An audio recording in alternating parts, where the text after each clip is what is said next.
بسم اللہ الرحمن الرحیم۔ شروع اللہ کے نام سے جو بڑا مہربان نہایت رحم والا ہے۔ الطلاق مرتان فإمساكم بمعروف أو تسريح بإحسان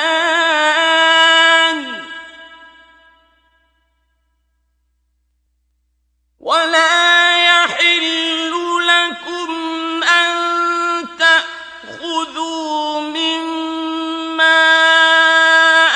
آتيتموهن شيئا إلا أن يخافا ألا يقيما حدود الله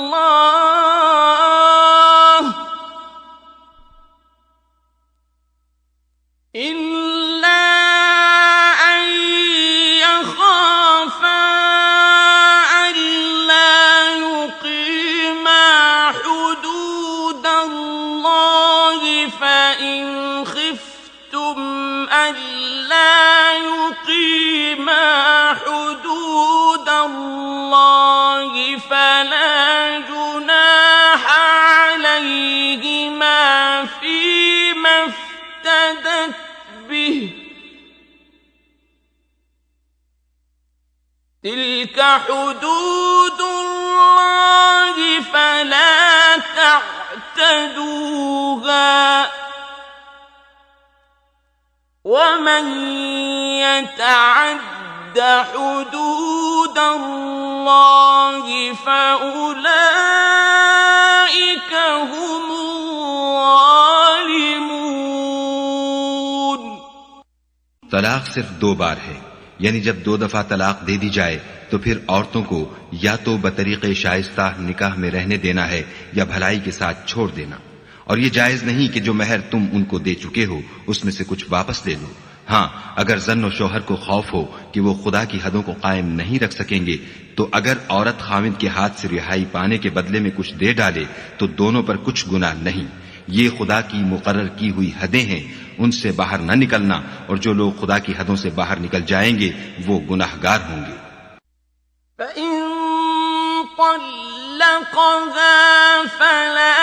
تحل له من بعد حتى تنكح زوجا غيره فإن طلقها فلا جناح عليهما أن يتراجعا إن ظنا أن يقيما حدود الله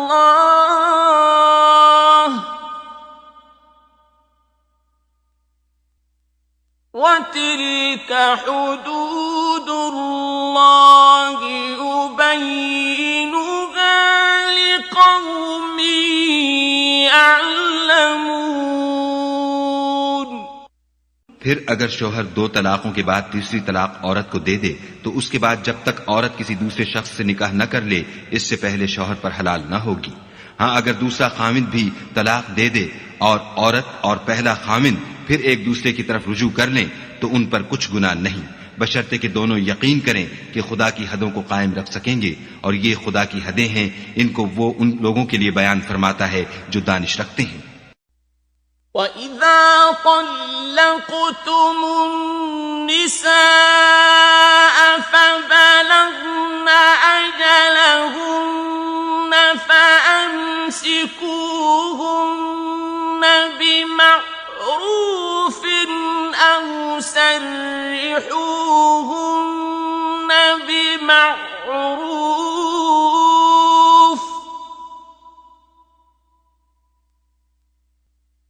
ولا تمسكوهن ضرارا لتعتدوا ومن يفعل ذلك فقد ظلم نفسه ولا تتخذوا آيات الله هزوا واذكروا نعمة الله عليكم وما أنزل عليكم من الكتاب والحكمة يعظكم به واتقوا الله واعلموا أن الله بكل شيء عليم۔